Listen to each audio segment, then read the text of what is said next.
A very good morning, everyone.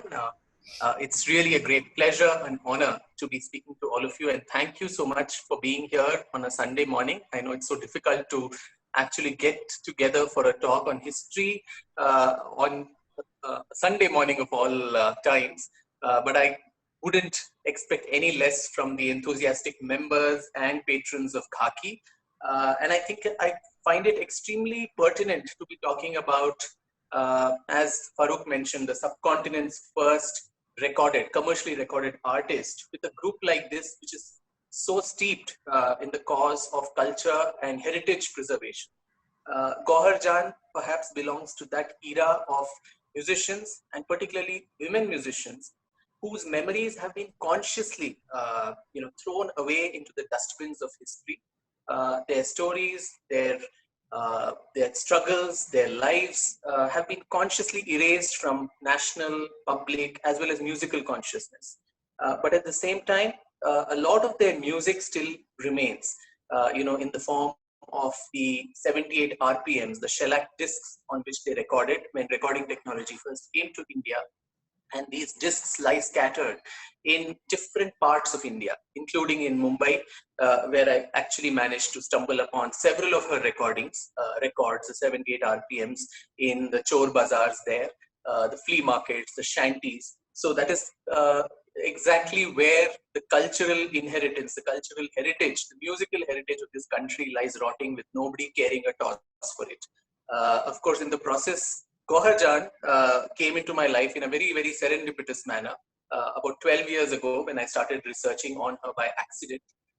And her life, the montage of her life was so riveting that, of course, when I started off, I didn't know how to go about it. It was literally like looking for a needle in a haystack, because here was a tawaif who had died way back in 1930. And I then chased her from the place of her death, which was Mysore, across the length and breadth of this country and even outside India, to put together some semblance of the puzzle that her life was turning out to be. And most people, including classical musicians, did not know too much about her. There were a lot of apocryphal myths and stories that abounded, but the actual rubric of her life, her contributions to the world of Indian classical music, and along with her, several other women musicians, as I mentioned, these were not brought out into the public realm for various reasons that I shall postulate while I go on with this talk. So I'm glad now that after the book, as Farooq mentioned, the play that Lilith Dubey produced and starring Rajeshwari Sachdev, the amazing artist, and now Ashutosh Gowarikar making a film on her, I do hope that due status and recognition is given to musicians, particularly like Gauhar Jaan. Gauhar was, as Farooq mentioned, she had a fantastic lineage. She was born of a British grandfather, a Hindu grandmother, and now there's a lot of debate about her father's ancestry, whether he was actually Armenian or whether he was not, but the records do mention, court papers mention that he was some kind of an Armenian descent. So you had an Anglo-Indian mother, an Armenian father, and she was born in Azamgarh in the United Provinces of those times on 26th of June, 1873. Incidentally, I think 2 years ago, Google actually, woke up to the idea and, that there was someone like Gauhar Jaan, and on 26th of June, there was a Google Doodle also that came up in, her honor and memory. So she was born in Azamgarh, and she was actually baptized as a Christian in the Allahabad Holy Trinity Church, and her name initially was Eileen Angelina Yoward. Her mother was Victoria Hemmings, father Robert William Yoward, who was an engineer in one of those factories. Now, the mother and the parents had a bitter divorce when Gauhar was hardly 5-6 years old, and that's when Victoria Hemmings, her mother, moves to Banaras with a Muslim benefactor whom she weds and converts to Islam, and she becomes Badi Malka Jaan, a very famous and celebrated courtesan of Banaras. So right from beginning, the Victoria or Badi Malka was extremely proficient in poetry as well as the arts, and that also was a bone of contention between the husband and wife, which led to the divorce between them. And so Banaras gave Badi Malka the the platform to hone her artistic skills, her musical skills, her poetry, and also her little daughter, Eileen, who now became Gauhar Jaan. Gauhar meaning the precious jewel, and she really was the apple of the eye of her mother. And both mother and daughter, train in the arts while they are in Banaras. And soon they moved to the city of Calcutta, which was, of course, the capital of British India at that time. We're talking of the late 19th century, where Wajid Ali Shah, being exiled from Lucknow to Calcutta, Lucknow, which was the seat of the arts, almost moves the entire epicenter of the arts and culture field to Matia Buruj, where in Calcutta, where Wajid Ali Shah was placed. And it's almost magnetic, where several artists, dancers, poets, musicians come to seek his patronage, a king in exile, his patronage. And both Badi Malka as well as Gauhar actually become court musicians in the court of Nawab Wajid Ali Shah. And soon they move to this crowded little place in Calcutta, known as Chitpur Road. And you see that building there, which is in quite shambles now. That's how it looks now. The Badi Malka buys an entire building there, which is named as Gohar Building. And it is just next to the Nakhoda Mosque in Calcutta. Now it is called the Rabindra Sharani.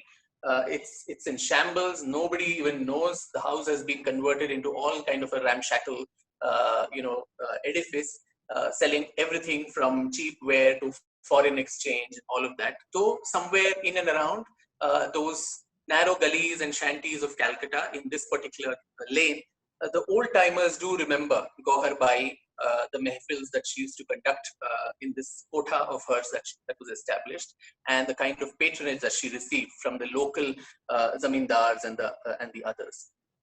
And in Calcutta, Gauhar further, improves her musical skills. She literally comes to the highway of the arts, and she's able to then, learn under the greatest masters, including Kathak under the celebrated Bindadin Maharaj, the maestro of Kathak. Those days, it was very difficult for a musician to learn only music, unlike what we have today, where training in the arts is done in silos. You had to be proficient in 64 different art forms: music, dance, poetry, literature, all of this. It was a composite training to be an aesthete. So that's how even she was, trained. And in Calcutta, even Malka Jaan actually, pens her first divan in Urdu, a collection of poems, about 500 very, very exquisite poems under the title of Makhzane Ulfate Mallika, or the treasure trove of Mallika's love, which she published in the year 1888 or so. And of course, this copy of this too, it was impossible to actually get a copy of that anywhere in India. And that's quite a commentary of our times about how we preserve our history, our heritage. And that's why, as I said, a talk on someone like this is so pertinent for a group like this with Khaki. So heritage also involves literary heritage, which is so difficult to get. And the only copy of that book, mind you, I managed to get in the British Library in London, which was where it was sitting. So nonetheless, I actually got those translated, and several verses of that included in my book as well. So it was a very eclectic atmosphere that both mother and daughter managed to have while they were first in Banaras and then in Calcutta. The young diva that she was, by the time she was about 16, 17, she ascends the concert platform, giving her first maiden appearance at the court of the Darbhanga Maharaj, Kameshwar Prasad, and that's where she storms the music domain literally, and there's no looking back after that. So she's invited across the country, and literally the toast of town of various Maharajas and landlords and so on. So this is a photograph maybe around the turn of the century, where she's sitting right in the middle there, posing with numerous other women musicians, the tawaifs of the time, who were the toasts of the town at that time. Just around this time, there was a technological revolution that was happening way, ahead, outside India, which was the whole idea of recording technology. Now, I think the whole concept of capturing your voice on a device and having it play back. That's fascinated mankind for the longest period of time. And right from the 1870s, you had Thomas Alva Edison, who came up with the phonogram, which was the first device which actually got the human voice to play back from a recorded device.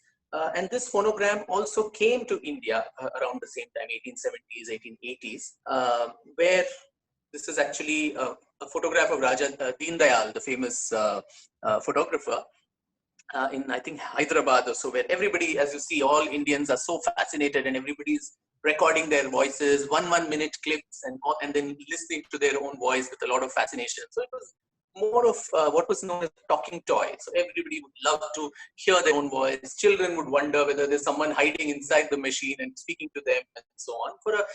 For a paisa or two that they had to pay, it was a very nice kind of an entertainment. So there was no real commercial value that the early recording technology actually brought about for its inventors as well. But then it was Emily Berliner who later improvised on Edison's invention and came up with the gramophone. While the cylinder the phonogram was a cylindrical device, you had the gramophone, which had a spherical structure, a record, a 78 RPM shellac disc, and the quality of recording was better. You could make multiple copies of the recording as well. And soon he also realized the commercial potential of this device, and that got incorporated as a company in London, which was initially the Gramophone Company, which later becomes His Master's Voice, HMV, now what is still around as Saregama and so on. So it's the same company that was incorporated in London way back in 1899. And these are the discs that were made initially of the juice of the lac, insect, which is found in plenty, particularly in India. So that was taken, the resin was then dried and made into this, device. And as I said, it could actually capture multiple copies.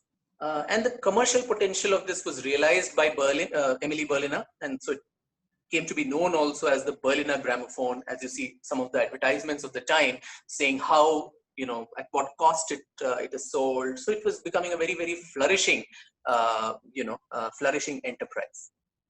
Now, right from the time it was incorporated as a company, the Gramophone Company decided to send its agents to different parts of the world on what they called as expeditions. So it almost had a tinge of medieval romance to it. Just as in the medieval times, you had people going around looking for new lands. Here was explorers who were going around looking for new voices. But then for the longest period of time, for some reason known only to them, India did not seem to figure on their horizon. They kept putting it off. They went to different parts of Africa, Russia, and the Middle East and all of that. But the Indian agents who had been sent by the company to survey the market here, they kept writing back to London office saying, please send someone. We've been trying to, get the potential is huge here, and someone comes and records it, we can really, get something very, very, the business can be roaring here. But then it took a long time for them to send someone, and finally they did send Frederick William Gaisberg, who comes to India in November 1902 in the midst of the Durga Puja and everything in Calcutta, to the Indian capital of Calcutta then. And of course, the first brush that he had with Indian music was quite terrible and quite disappointing. It was a classic case of what Kipling had said, of the East is East and the West is West, and never the twain shall meet. So in the world of music too, that was what was seeming to be happening, because Gaisberg had no clue of Indian classical music or Indian music, neither did his agents, neither did they make any effort or attempt to understand it as well. So they were led to all these different theaters, in different parts of Calcutta, the Parsi theater and so on in Calcutta, where you had these nautch girls and others singing songs to catch the attention of the European, whereas he was actually looking for authentic Indian music, but that was not to be. And so in his diary too, he writes, I had yet to learn that the Oriental ear was unappreciative of chords and harmonic treatment and only demanded the rhythmic beat of the drum. We entered a new world of musical and artistic values. One had to erase all the memories of European opera houses. To hear them sing was nothing short of appalling. So it almost seemed to, confirm the kind of apprehensions that the company had, that India was such a crass country musically, and it did not really have any talent that was worth showcasing either for its own people or for people outside. But then, luckily, all that was to change when Gaisberg goes one evening to the soiree of a very rich zamindar, where he sees this beautiful carriage that is driven by 6 horses coming, stallions, which is coming there, and then there's a flutter, there's a stampede literally outside the house for people to just catch a glimpse of the lady who's coming in the carriage. And out she steps, this very, very fair, with Anglo-Indian features, and she sees the Europeans in the crowd and actually accosts them in English, saying, "Good evening, gentlemen." And then she walks inside, and these 2 men, Gaisberg and Addis, his agent, they're totally, captivated by what they see. Of course, they still don't understand what she sings. It was all, Hindustani classical music that she sings. But in the middle, she also, understood that there were Europeans in the crowd, in the audience. So she sang songs in English and so on to make them, feel important. And they noticed that she had that knack of understanding the pulse of the audience. It was a Bengali zamindar, so she added a lot of Bengali tumris and tappas that she sang in the concert. And in the middle, Gaisberg just goes out to catch some fresh air, and he sees that there are young men who are hanging on to everything that they could, including tops of trees, trying to peep in, because it was the zamindar's private soiree. They could not get an entry, but they were trying to see, what is Gauhar Jaan singing? How does she look? And so she was literally that celebrity diva of her times. So this also gave Gaisberg the idea that recording her commercially would be a fantastic idea, because there was so much of demand for her. There was so much of public goodwill about her. And if you click again, please. And so she then becomes, as I mentioned earlier, in November of 1902, the first commercially recorded artist of the subcontinent. Gaisberg, in his diaries, which I managed to procure from Berlin, he being a German, a lot of that he recounts of how fantastically she came, dressed to the studio in all her regal finery. And she was also a very, very shrewd businesswoman. She would charge 3,000 rupees, a very handsome sum those days, for a recording session. And somebody who was very, very versatile in what she recorded. So this photograph was something that Gaisberg took, and it's put in his memoirs, where if you see, this was Gauhar in a rudimentary makeshift studio that was set up in one of the hotels in Calcutta, where Gaisberg was there temporarily for a few weeks to capture Indian voices, and bulk of the sessions were of Gauhar. So, if you see, there were all the musicians, the main artist as well as the accompanist, the harmonium player and the tabalchi, were just asked to jump onto some table or so that was put up there. And if you see that horn there that was fitted on the wall, that was the recording device. Now, this was the time of such primitive technology. It was actually the era of acoustic technology, or mechanical recording, not electrical recording, where there were no mics to amplify your voice. So what the way the recording happened was, the singer had to crane his or her head into that horn and scream as loudly as he or she could. And depending on how loudly they screamed, there was a stylus at the other end which would vibrate, and it would actually cut etches on the raw shellac master.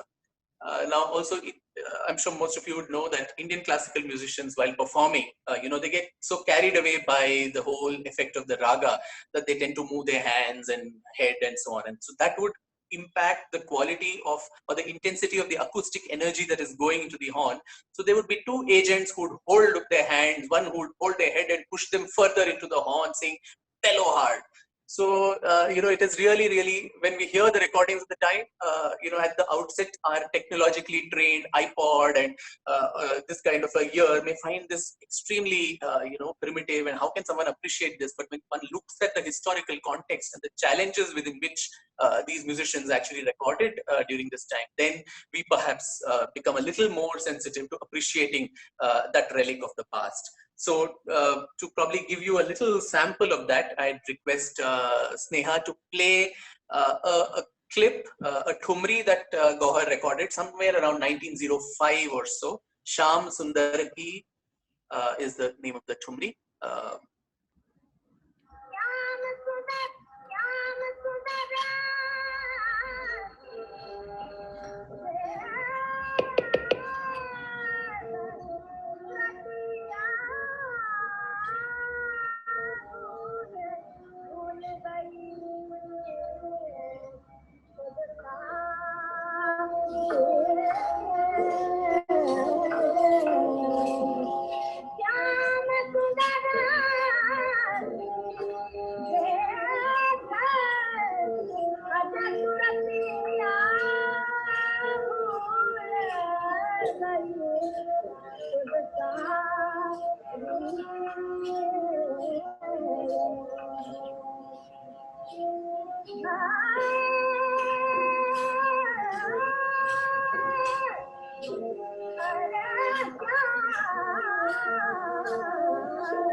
My name is Gauhar Jaan. ये खास बाबू दिल्ली चंद की बनाई हुई ठुमरी है, इसको मैंने गाया है। Yeah, thank you, Gohar. So can we go back to the slide, please? So in fact, you know, when my book also came out, it was coincidentally the time when there was this film, My Name is Khan. So many people did ask me whether it was some kind of a marketing gimmick that I was doing to name the book on similar lines. But no, it was not that. It was because of this the announcement that came right at the end of this loud, flirtatious, sometimes very, the kind of voice that it had, very coquettish, saying, my name is Gauhar Jaan. And in some things, she also says, you have liked my song. I'm a super champ, and all kinds of things, whatever came into her mind, she used to say right at the end. Though, of course, there was a technical reason for that as well, because though the recordings were made in India, in Calcutta, and later in Bombay, Madras, and other cities, the manufacture of these records were done way back in Germany, in Hanover. So the master shellac would be recorded here and then shipped back all the way to Germany. And so for the technician there, it was an anonymous voice. So he would listen to the whole recording, identify the artist by this particular announcement, and then make multiple copies of the record by putting the label on it and send those back to India for sales. So that was one of the reasons why most singers had to announce their names. Of course, others, they did it so fast, or they were so diffident, or they were not so, confident about taking their own name. But no, not Gohar at least. So she used a lot of the time to flamboyantly announce her name as well. And that kind of also, to me, somewhere it is like, the artist is giving their copyright, saying, this is my, intellectual property. Gohar also, the versatile singer that she was, and Gaisberg realized that right in the very, very first meeting, where he knew that this lady had a wide talent, and also, the device, the medium was such that it was very unknown to the artists of the time. So most of them were performing in intimate live mehfils where you could see your audience. But here was a medium where nothing other than the dark horn into which you had to sing, that was the only thing that was seeing you while you performed. Quite like how this talk is, where I don't even know who's seeing what and what are your expressions. So I'm just talking to myself without getting that live feedback, which a live talk would be so wonderful to have. So it would have been something similar for the artist too, where you don't know whom you're singing it for and what kind of things would sell. So for that reason, they would record a series of things, right, from Pyals, Thumris, Dadras, Bhajans, Taranas, Tappas, and depending on the market intelligence as to what sold more, what sold less, that is what would determine, the fate of the genres of music as well.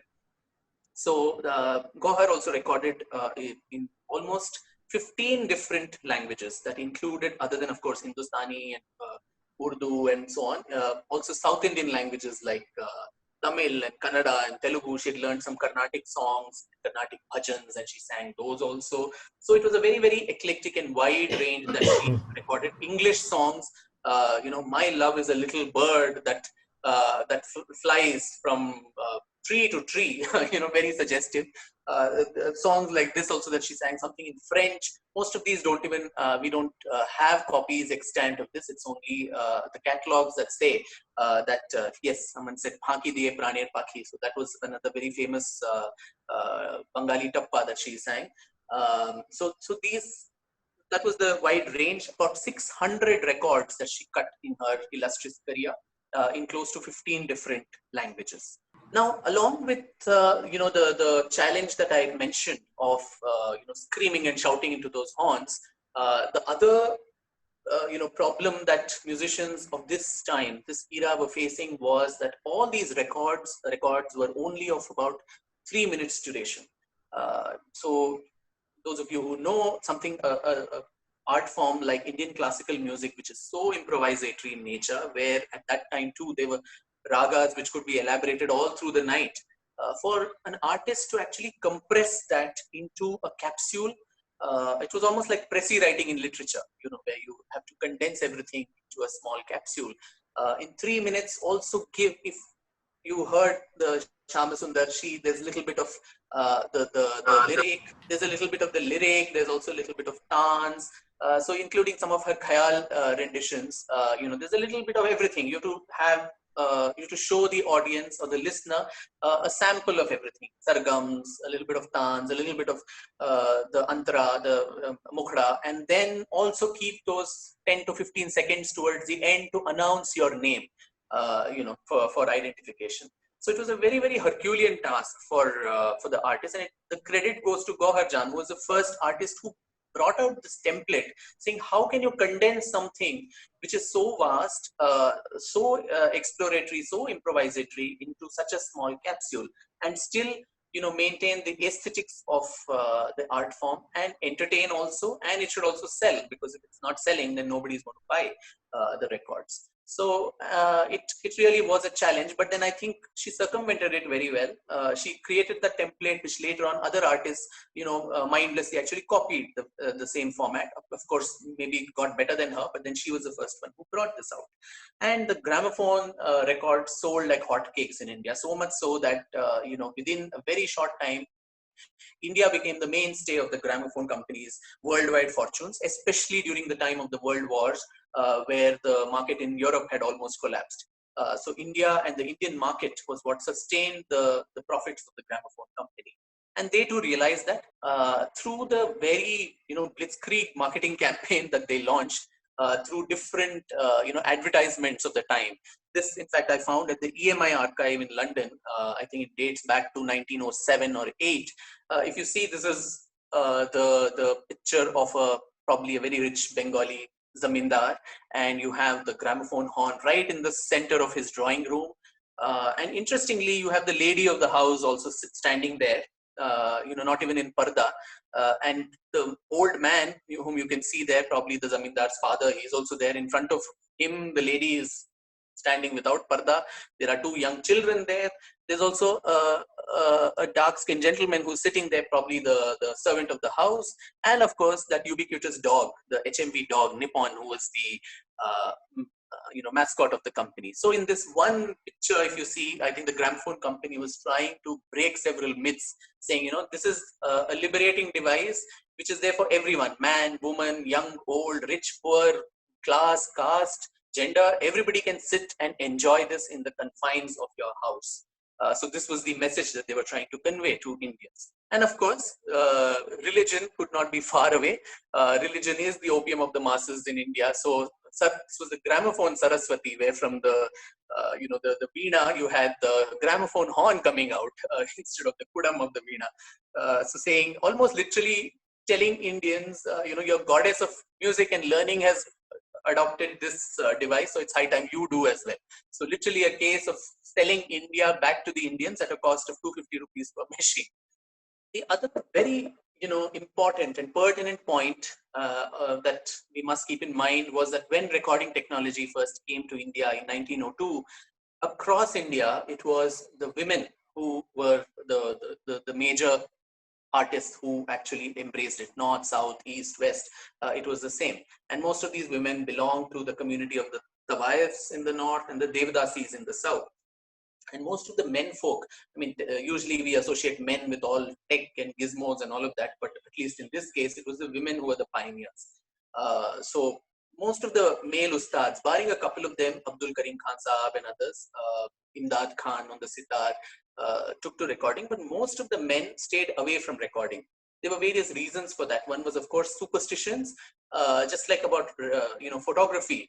People thought that if you got yourself photographed, then your lifespan will be reduced and so on. So a lot of them thought that recording your voice would actually harm your voice. So most of them stayed away for that reason. They didn't want to dilute the classicism of their music, saying how can you compress something like this, 1 hour rag into a 3-minute nonsense, and that's not something that we would do just for a few bucks that they're going to pay us.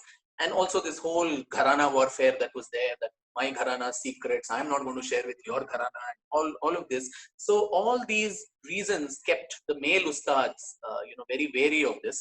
But, hats off to these women who not only overcame the logistical challenges of screaming and, compressing music, but also the social taboos that must have existed at that time to circumvent that and go ahead and record. And if they had not done that, today we would not have been sitting on this Zoom call perhaps, and this whole technology and recording and all that would not have taken the leap that it took since the time they entered those shanty makeshift studios. So many women whose names, again, as I mentioned right at the beginning, hardly known by people.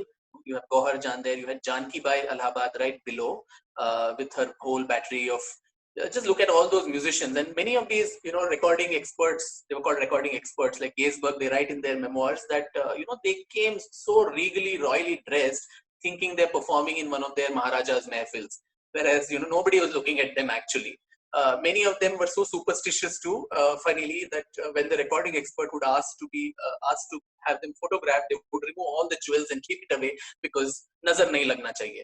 So that was the kind of superstition with which they operated. So Janki Bai Allahabad, you have Malka Jaan of Agra, you had Zohra Bai Agrewali, the lady with the child beside her. So that motif also becomes very important, that a motherly figure, so not like a tawaif, who's of loose morals. So she has a child also beside her. You had Bai Sundra Bai of Pune at the bottommost picture, Mehboob Jaan of Sholapur. All women of the time, Kali Jaan of Delhi, Kitty Jaan, people like this whose names don't ring a bell in anybody's musical consciousness. Next slide. And similarly, in South India too, you had trailbusters like Salem Godavari, Bangalore Nagaratnamma, the first one. Next to that, this lady called Coimbatore Thai. Coimbatore Thai's records actually sold even in Paris. And you had a French musician who came all the way, Maurice Delage, who writes in his memoirs that I had chills up my spine when I heard her sing her records. And so he comes looking for her in Madras, and in 1910 or so, they collaborate. Today there is so much of taboo about musical collaboration. Fusion is confusion and all kinds of prudish mentality that people have. But in 1910, 1912, you had a devadasi in distant, from Coimbatore, who was collaborating with a French musician. And Delage actually created an entire corpus of Western compositions called Raga Malika. It is still available on YouTube, those who can check that out, which were all inspired by Thai's, renditions. Then you have Thanakoti Ammal, the picture below, and Mysore Adi Lakshmi. So several of these women whose names remain unknown. And the reason for that was also, something that was quite disturbing. Around this time, you had, so first of all, the male ustads whom I mentioned, who stayed away initially for almost till the first 2 decades of recording, till the late second decade of the 20th century. They by and large stayed away, but slowly they started seeing that what was recording technology bringing to these women? It was bringing them this kind of international exposure that I mentioned, the Coimbatore Thai, with GauharJaan. It was also liberating them from the clutches of exploitative patrons. it was bringing the music out of the confines of temples and salons and kothas into a global mass media. And in the bargain, most of them were becoming extremely, extremely wealthy. And Gauhar Jaan herself was one of the most flamboyant, musicians of her time. She was, as I said, riding those 6-horse-driven buggies for which she was actually, so the tale goes like this, that she was going through the thoroughfares of Calcutta, Eden Garden, and so on. And once the Viceroy's cavalcade crosses hers, and he, bows to her, thinking that, looking at her finery and her complexion and so on, thinking that she's one of the queens of some riyasat, she also, accosts him and goes away. And then later, when he realizes that she's a mere tawaif, he's really livid, and then he summons her to the palace, and then she's asked to pay a fine of 1,000 rupees a day, because those days it was only the royalty and the British who could drive, buggies, not Indians, and least of all not the wives. So, but then she did not care a toss for that. She continued apparently to pay the 1,000 rupee fine, but went on her joyrides. So she was throwing lavish parties when her cat gave birth to kittens. All kinds of, hedonistic and feisty lifestyle that, made her very different from the other musicians. So the other musicians, the male musicians, were probably looking at all of this in a lot of envy, saying, oh my God, have you missed the bus? This is a technology that is bringing so much of,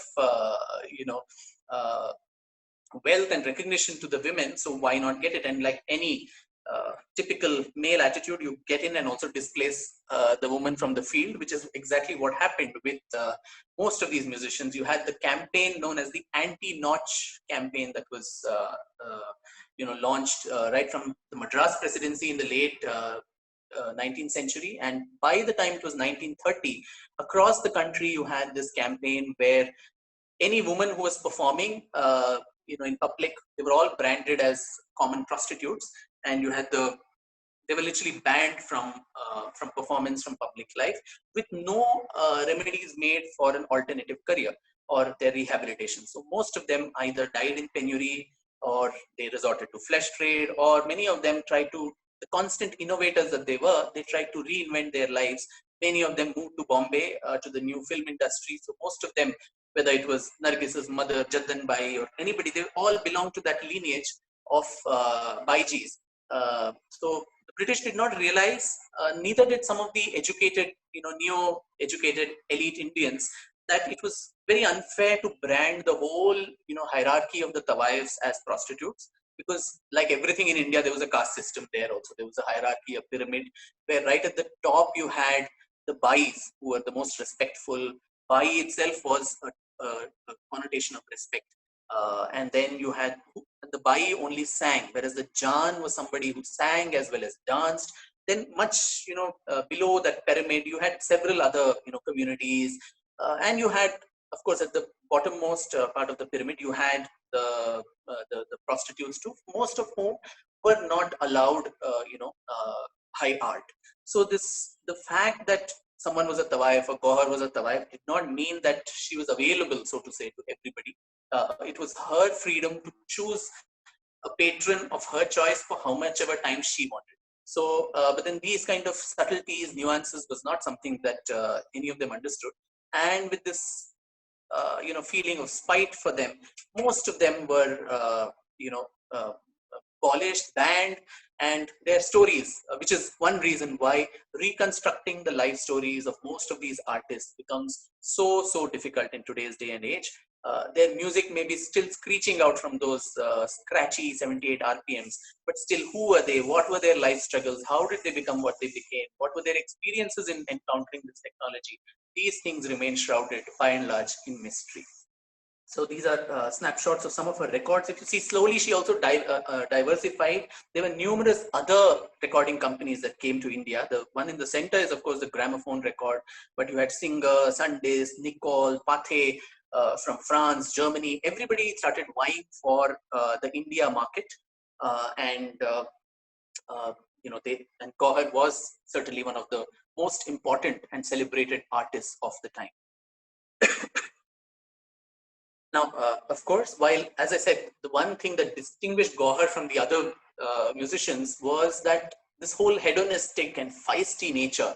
When the Maharaja of Datia invites her to perform, she says, Datia is too small, a kingdom for me to waste my time, so I'm not going to come. And then the Datia Maharaja tries all ways. He goes, he uses his contacts with the British, and then somehow coaxes her, and she tries to, put up a very improbable kind of a request, saying, I want to travel by private train. So the Maharaja actually agrees, and then he sends an entire, an entire train is reserved only for her, and she travels with more than 115 accompanies and friends and bawarchis and khansamas and horses and everything, and manages to go to Datia to perform. Mahatma Gandhi, requests Gauhar Jaan in one of his interactions, saying, can you please sing for the Congress party to raise funds for the Congress party? Now she says yes, but then with a caveat that I will perform only if you are going to be personally present in the concert. So Gandhi ji is probably very amused by this lady who's putting up preconditions for her support to a national party, but then he still agrees. But then something happens, and then he's kept away from the concert. He sends one of his representatives, Shaukat Ali, to attend the concert. The concert is a runaway success. The organizers have collected almost 25,000 from the sale of tickets at the concert. And after the concert, when Shaukat Ali goes to collect the money, Gauhar gives him only 12,000 rupees. And then he's quite perplexed, and she says, Maulana Sahab, you please go and tell your Mahatma that he talks about truth and honesty, but he has not kept his word, which he gave to a mere tawaif. And by sending you and not coming himself, he has kept up only half his promise. So I will also give you only half the amount that is due to you. So this was the kind of chutzpah that, Gauhar had, which distinguished her, where she could give it back to everybody, the British Viceroy, to Mahatma Gandhi, to some Maharaja. Like, I care the devil. So that's sort of a attitude that she had. And that also manifested itself in this picture that you see. It was on picture postcards of the times, even on matchboxes, which was, as you see the note there, made in Austria. Her started appearing. So she was almost this fashionista, the diva, a fashion statement that she had. You have a Tamil novel too, where a Devadasi mother is gifting to her daughter Gauhar Jaan bangles. So the kind of bangles she wore, all of that became a trademark of those times. So it's so sad that somebody who was such a toast of her times, had to be so anonymous till about a decade ago. And like the usual template of most of the tawaifs' lives, you've seen what happened with Umrao Jaan, though it's a fictional story. Gauhar also falls in love with all the wrong men in her life, right from a teenage romance with this man called Chhagan Rai, a landlord in Banaras, which ends in disaster. There's a Nimai Sen, somebody in Behrampur, all kinds of people. And then, of course, she finds true love in the city that most of you are in, Bombay, and that is Amrit Keshav Naik, the famous Gujarati theatre artist. Amrit was much younger than her, married, but then they just click at the very word go. And Gauhar actually, and I think it's more of an intellectual companionship that they sought with each other.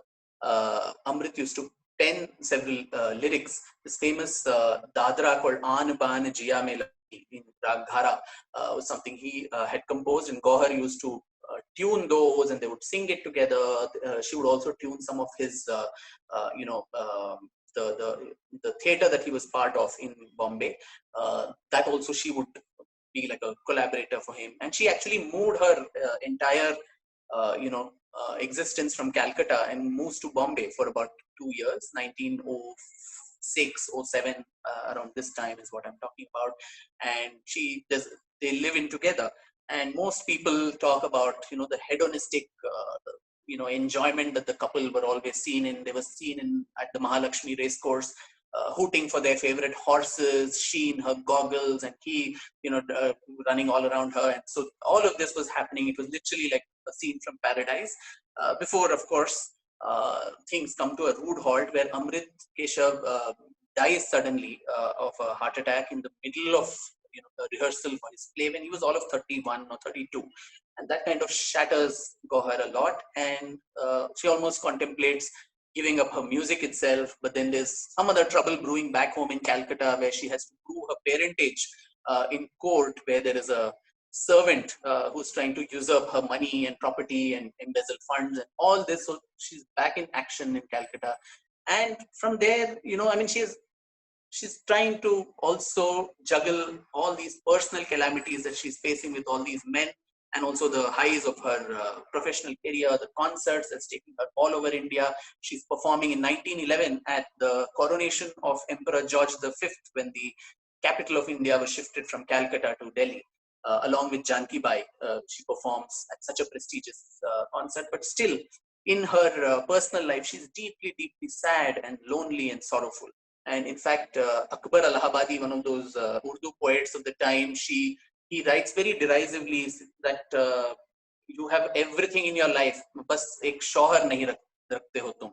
So, people were making fun also of her personal life somewhere, given how easy it is to make fun of women in public space. And then, as nemesis could literally come to her in the ultimate way, she falls in love with one of her secretaries, a Pathani Afghan called Syed Abbas, who initially, is a pillar of support for her in her whole court case with her servant.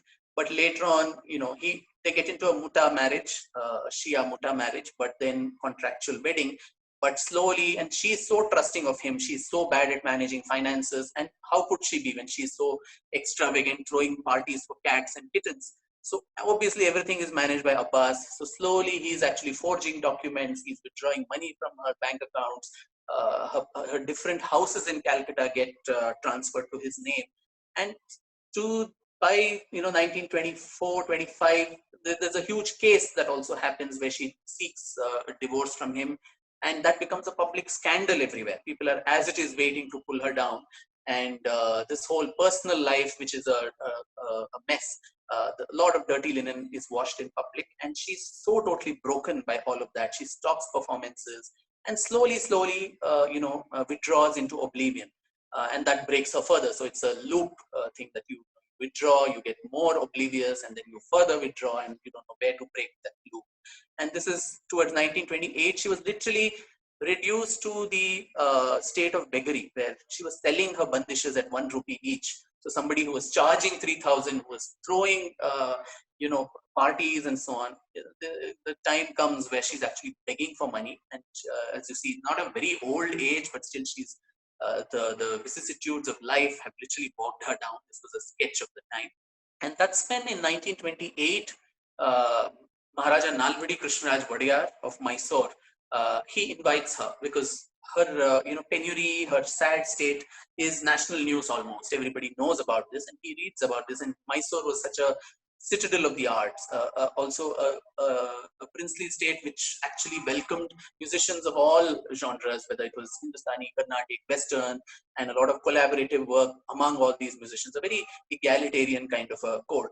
So Krishnaraj Wadiyar invites her in 1928. Of course, she's extremely sad around that time because having been used to all that extravagance, she's very sad that she's just given 500 rupees of salary there, which is inclusive of all her accompanist and her attendants. So most of her letters to the Maharaja are entreaties saying, "Can you please increase my salary? Can you please not cut my income tax and all of that? I'm not able to eke a living out."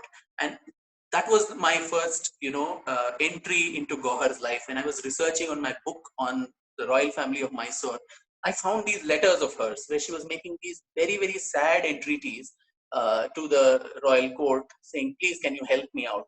And in almost dispassionate officialdom, there was those jottings on the paper saying, "Not allowed," "Rejected," "Declined." So, and there were also court cases that were hounding her from different parts, including some landlord in Bombay, someone from Calcutta. All of them were sending her court notices. Her health was falling. She was going to Bangalore several times for an eye surgery and so on. So I really, that those letters moved me, and the file actually said the first gramophone celebrity of India, and very briefly one line about her, parentage and her mixed heritage that she came from. So I really wondered, why did this lady who was such a famous, diva had to die in this kind of sad state in Mysore? And that's what happened to her. She didn't last too long. 1928, she came to Mysore, but by 1930, on 17th of January, She died in Mysore at the Krishnarajendra Hospital. There, lonely and forlorn, with none by her bedside to shed tears for her. And how she died, why she died, that still is again a mystery which nobody knows.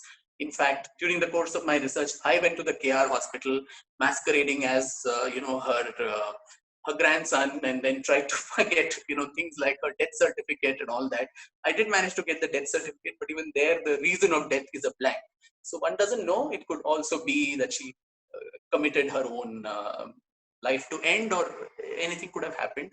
That the cuckoo of Calcutta, the first nightingale of India, and all these epithets that were given to her, the gramophone celebrity, ended her life there in Mysore. And in fact, I even went to the Muslim graveyard, the Qabristan committee there in Mysore, to see, is there any mark of her resting place? Unfortunately, there is none. There is not even a marked grave.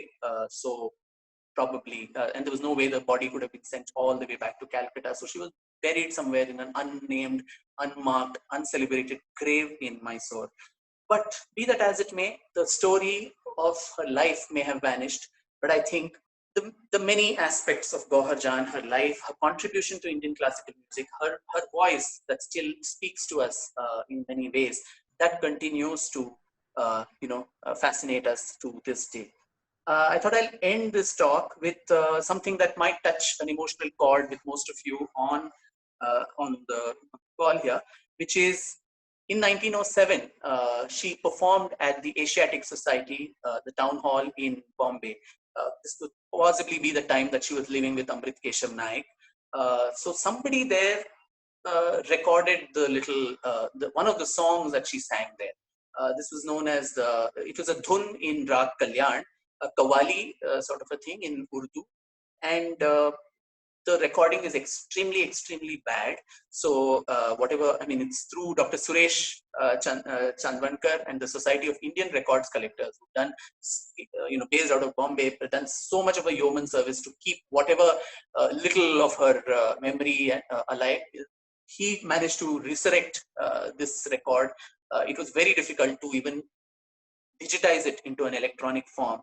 So I don't think you'll be able to understand most of the lyrics if it is played, but I have the lyrics. I thought I'll just, read out a little bit of that, particularly these lines, which in fact are also what I feel today, for the honor and for the pleasure that you people have given me through this opportunity. So the song goes something like this: Chalo gulzar alam mein hawaye fazl rahmani, fala pula khada har kaam ise rakhna nakhal bostani. And somewhere down the thing, she also praises the city of Bombay. She says, Rahe abad ya Rab Bombay tu aur Bombay wale, kahan main ek musafir aur kahan ye kadr multani. मुझे इज्जत जो बख्शी और जो भी कद्र की मेरी, रहेगी याद मुझको बंबई वालों की मेहमानी. I think मुझे भी याद रहेगी खाकी की और बंबई की, मुंबई की मेहमानी. And for this beautiful morning, so we'll end Sneha with a little. I don't think we should play the whole clip because that may not make much sense. You may lose your love for Gauhar. So just a little bit to end. What did she sound when she sang in your city?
I think that should do.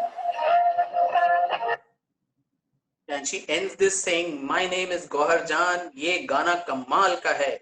Firoz Shah Mehta ki तारीफ में, so some famous man in Bombay, Firoz Shah Mehta, in उनकी तारीफ में ये गाना है. तो ये गाना कमाल का है. We don't know whether she's praising herself or whether it is the song composed by someone called Kamal.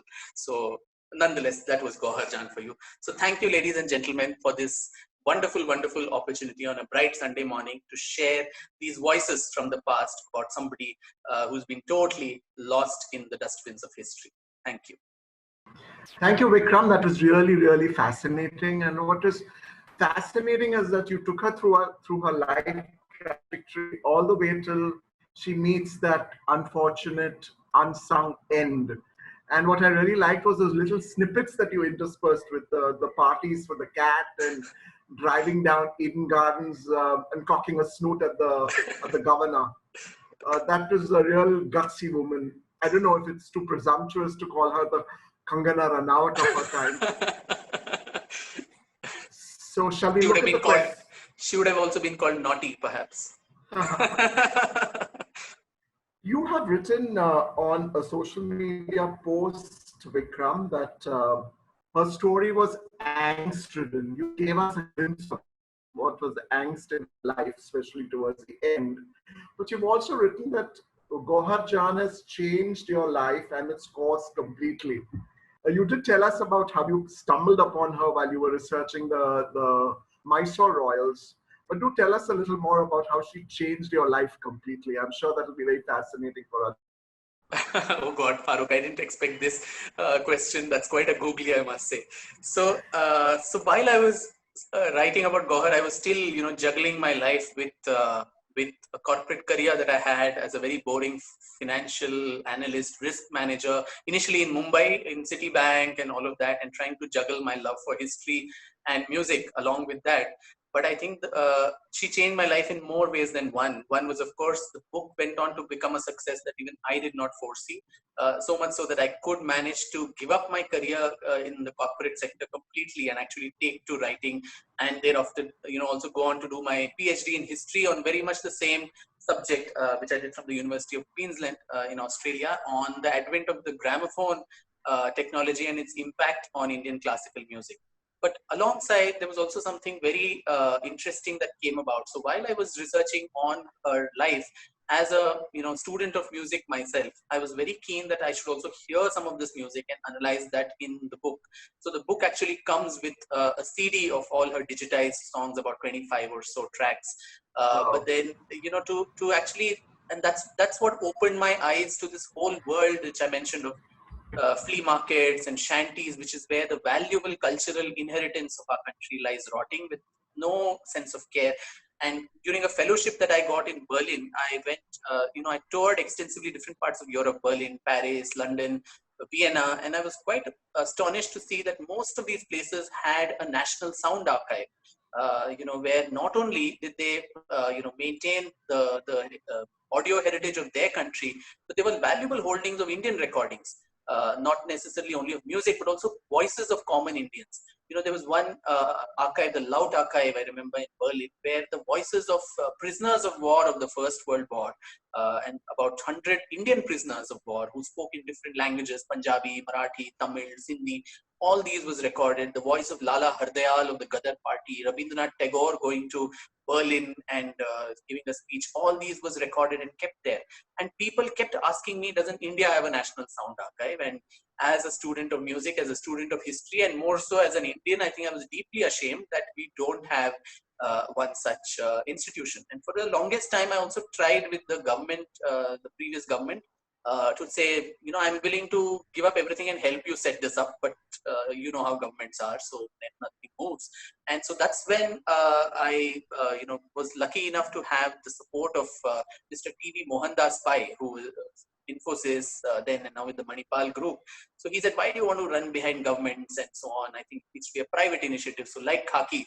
So I also established this public trust called the Archive of Indian Music, where we're actually subsisting on funds. The whole rut of how that is, literally beg, borrow, no steal so far. But and then collected about 15,000 gramophone discs from different parts of India, from Mumbai, from Calcutta, Bangalore, Chennai, Delhi, the Chandni Chowk, and all these places, which is where these things lie scattered, including the first ever voice of a recording of Mahatma Gandhi on a gramophone record in 1931. So we've been digitizing that at a slow, steady pace. And in fact, on SoundCloud, those who are interested, if you type archive of Indian music, you would actually, I put it all up for public hearing, free of cost, because it's, I think, a cultural inheritance that belongs to every Indian woman and man. So I don't have any rights, proprietary rights over it. So it's free heritage, which is open for all. So this also became somewhere the mission of my life. I've unfortunately, in the middle of my literary career, I've not been able to give it so much of importance. But this whole idea that it opened in my head, that audio heritage is also something that is very important to be preserved of this country. That wouldn't have come about, though I was a student of music myself, but for Gohar Jaan. And that's why I'm so grateful and obliged to her spirit that she changed my life and its course in so many ways. Wow. So I think we all understand it a lot better, because that statement was quite fascinating, to say the least.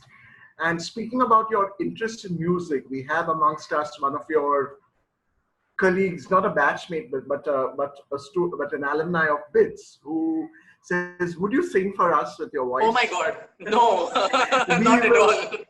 We will come back to that after we finished off the questions. And okay, considering you're talking to a Bombay audience, you've talked about your recording at the town hall and Amrit Keshav Naik. Incidentally, I worked in a heritage building on a road which is named after him. So is there any other connection of Mumbai with GauharJaan aside from the town hall and Amrit Keshav Naik? I'm not too sure. I think this was the main thing. Though, of course, later Mumbai played a very bad role in her life. You had, quite incidentally, one of the persons she mentions in that song, Gokul Das Pasta Seth or something. So he was also the one who was one of her patrons in Bombay, who started sending her legal notices, and that kind of, harangued her all through her stay in Mysore. And so that was quite... Incidentally, Gokul Das Pasta has quite a few roads in Mumbai named after him. Ah, okay. Yep. So he seems to have harassed Our Lady quite a bit. Yes. Question is not related to GauharJaan, but about your next volume of book, the next volume on Savarkar. When is that coming out? Oh, wow. Okay. So, yeah, I hope that it would come sometime this year, maybe by October or so. But then with this lockdown, because books like this, work like this needs a lot of research and travel to different parts. Like Gohar itself, I literally, as I said, I chased her from the place of her death to the place of her birth: Azamgarh, Banaras, Rampur, Darbhanga, Calcutta, Madras, Bombay, Berlin, London. So, it's literally putting together jigsaw puzzle pieces together. Of course, Savarkar, it's not so difficult, because there it's a problem of plenty, unlike what it is with Gohar. But I've not been able to complete most of the travel and research, and so the timelines have unfortunately got shifted. We're hoping Penguin, my publishers, and I, we've shifted the timelines to June, July of 2021, which is when we hope to get that thing out. Okay, let's come back to our heroine. The question is, are there any singer vocalists who are present, who are disciples of GauharJaan and carry on her singing style and teach others? Unfortunately, none. So because, the sad part was, during her time, you had someone like an Indubala, the famous, Bengali musician, and also the theatre and later Bengali cinema artist, who was one of her students. But then, most of the other people, we don't even know whether she had any legal heirs in terms of children and so on. Considering that she and women like her were tawaifs, most people would not even wish to be identified with a lineage like that. They get inspiration from them, but then they would not wish to be identified as having studied under such and such person. And we also, I think, the Hindustani music, especially Dhrupad community now, is having a lot of trouble about, the kind of sexual misconduct, etc., that the gurus perpetrate on especially female students. And this was also, it has a history of its own, where women like Gauhar too, they studied under multiple ustads. They did not closet themselves only to one gharana.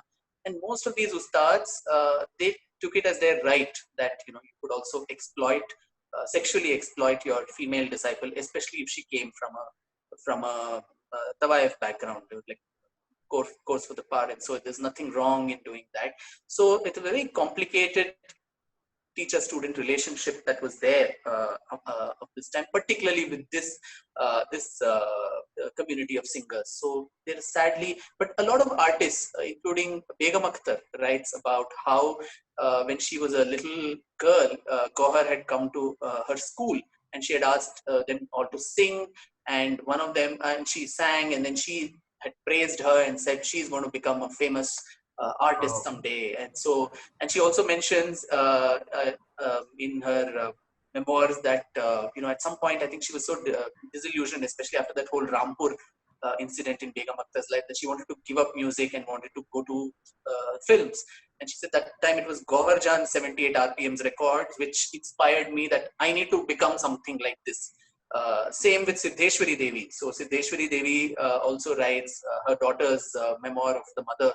She says how all the time my mother used to listen to the 78 RPMs of Gauhar and Malka and all these people, and including Fayaz Khan. Ustad Fayaz Khan in one of the felicitations says, "Ye Bharat ki nayi Gauhar banegi." So it was almost that sort of a not a direct lineage of Guru Shishya Parampara, but then the influence, the inspiration would remain. But sadly, even there, these women don't get the recognition that they deserve. Sad to be a trailblazer and still not want to be intimately associated with her legacy. The question was, are any of her recordings available on the British Library's website for studying? Records? As in the any music? of her recordings. I'll read out the question as is. Makhajane Ulfate Malika is available on the internet on British Library's website. I think it's a question because there's a question mark following. No, I don't think it's available on the website, but I have, so I think the question was about the Urdu collection that her mother wrote of poetry. So most of the, some of the ghazals I have actually included in the appendix to my book.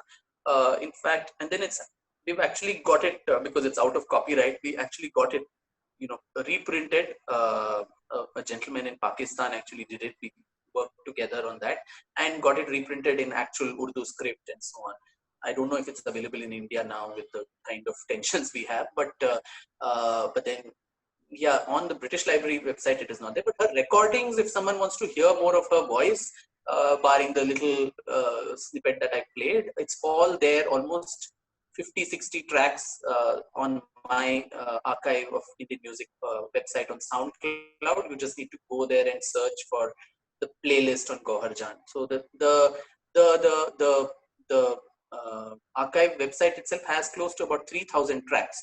Other than Gauhar, there are other artists of the time, all belonging to the first 2-3 decades of the 20th century. So are the ghazals and thumris which she wrote under other pen names like Hamdan and Gauhar Piya included in your book, or where can Prachi find them? Yeah, I saw Prachi's questions on that. Unfortunately, they are also lost. I mean, many of them are available through, you need to reconstruct those by hearing the recordings. And when you hear the recordings, half the time, as you heard in that Bombay song, you can barely make out what is being told. So it's quite a challenge to actually get that out. Dr. Suresh Chandwankar again has done quite a lot of work on that, in trying to decode some of these recordings and put the lyrics together. But most of them have been lost, and many people wouldn't even know, this famous song, the Thumri, Raske Bhare Tore Nain, which keeps making its appearance time and time again, including in this latest film, Meera Nayar's film, Monsoon Wedding. There is this whole Raske Bhare Tore Nain that comes. That song was actually composed by Gauhar, and nobody would even know that, Kaisi Ye Dhoom Machai, Kanhai Re, all these songs, Thumris, which people, Aan Baan Jia Mein Lagi, all these were actually composed by her, but nobody would really even recognize or know that who the composer is. So that is the whole thing, where the song is appreciated, but the human being behind that song is obliterated completely. Sad. You mentioned the Bombay song. I was intrigued by the reference to Firozshah Mehta. Why do you think she brought him into the dialogue, into the recording at the end? Maybe he was one of the patrons who sponsored the event or whatever. Unki tareef mein, so maybe, towards the end. From what I read about him, he's quite a dark, stern man who would have nothing to do with music. Maybe he had other kind of interests in life. We never know. Maybe. So the question from Bharat is, was there any rivalry between the Bombay performers and the Calcutta performers? Wow, that's interesting. Not necessarily Bombay and Calcutta. Within Calcutta itself, there was so much of rivalry. So in fact, that's a nice anecdote. And we have time, right? I mean, we're not. Yes, we do. Oh, yes. No. This is too fascinating to bring an end to. Okay. Please let's go on. Yeah. In fact, much later, after even the book, when I was doing my the thesis, my PhD research, I managed to interview Abdul Rashid Khan Sahab, the 110-year-old maestro who recently passed away. I was fortunate enough to meet him at ITC-SRA in Calcutta. He was among the few people who had seen Gohar perform in person. And so I asked him about his reminiscences and so on. So he mentioned a very, very fascinating incident where there was this constant rivalry between Gauhar, Janki Bai and Zohra Bai, these three women who were one of the topmost. And Janki and Gauhar were both invited to sing at Emperor George's coronation ceremony. So the two women were all the time had this thing going between them.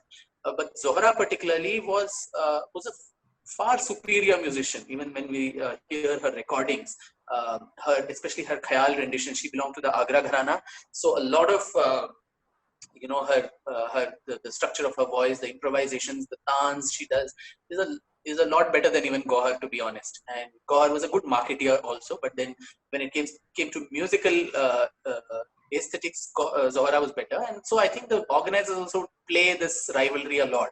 So Khan Sahab had told me that that was a time of this all-night concerts back to back, one after the other. They would be musicians who would perform. So they would always try to belittle Gauhar by having Zohra before her.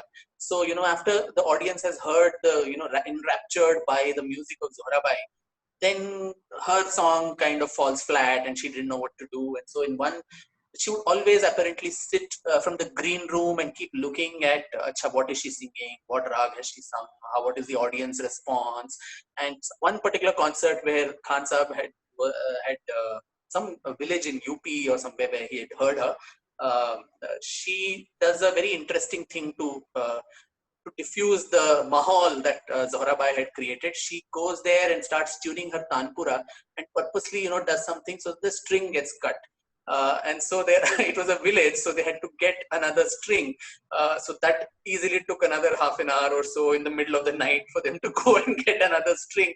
By when the whole impact of Zohra's music was washed away, and so then she leapt into her own tune. So I'm sure like today, where musicians have all these rivalries, there were lots and lots of rivalries among musicians of those times, and women, more so perhaps. So I'm not making any sexist comment here, but then you know how it is. So it shows that she was a shrewd woman who knew how to play to the galleries. Nothing wrong with that. Correct. True. So rivalries were there a plenty. Going back to Savarkar for a minute, Sneha from Khaki, who you've met, she's from Nasik and she's there right now. She said she's happy to take you to Savarkar's birth home, Nashik. I've actually gone there in Bhagur. Okay, yeah. So I think that brings us to the end of the questions, Vikram, unless you want to accede to the request for a vocal rendition. Why would we want to do that and spoil the whole impact of Gohar Jaan? It's come from a Bitsian, so I leave it to you. Oh my God, who is this? Her name is Suki Bora. She's also part of Khaki team, and she writes, "Please, please." Oh God. Okay, but after talking so much, I might really be bad, and so please excuse me for any. Oh, somebody else is. Prachi writes. Okay, is on the same lines. Please, please, please. Okay. If I go off tune, please don't. Please forgive me and forgiveness even from my. In Khaki we have a saying, "Sab gaon wale hai." So you are the boss. So we never know.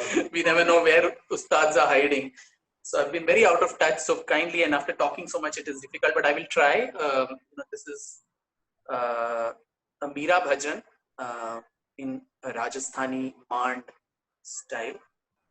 Oh, हमारे घर आओ जी, हमारे घर आओ जी, हमारे घर आओ जी, प्रीतम प्यारा, प्रीतम प्यारा, प्रीतम प्यारा, प्रीतम प्यारा, तन मन धन सब भेंट धरूंगी, तन मन धन सब भेंट धरूंगी, भजन करूंगी, भजन करूंगी, तुम्हारा तुम्हारा भजन करूंगी, भजन करूंगी, भजन करूंगी, तुम्हारा तुम्हारा भजन करूंगी, तुम्हारा हमारे घर आओ जी, हमारे घर आओ जी, प्रीतम प्यारा, मैं निर्गुणी कछु गुण नाही जानू, मैं निर्गुणी कछु गुण नाही जानू, तुम तो बक्सन हारा, मैं निर्गुणी कछु गुण नाही जानू, तुम तो बक्सन हारा, मीरा को प्रभु कब रे मिलो, मीरा को प्रभु कब रे मिलो, मीरा को प्रभु कब रे मिलो, मीरा को प्रभु कब रे मिलो, तुम बिन नैना, तुम बिन नैना, तुम बिन नैना, तुम बिन नैना, दुखारा दुखारा, तुम बिन नैना, दुखारा, हमारे घर आओ, हमारे घर, ओ हमारे घर, ओ हमारे घर आओ जी, हमारे घर आओ जी, हमारे घर आओ जी, प्रीतम। Fascinating, superb, superb. Besides the much appreciation, Prachi was asking if this is a Gohar composition. No, unfortunately, it's a Mirabai bhajan. So. Okay. I think that brings us to the end of a fascinating 90 minutes, Vikram. It's really been a pleasure. And I think this was just the right talk to have on our 50th, to have you over for our 50th talk. So thank you so much. Are you there? Yes, I'm there. Yes. Okay. So thanks once again. Thank you. Good to see your face again. And thanks everybody for attending.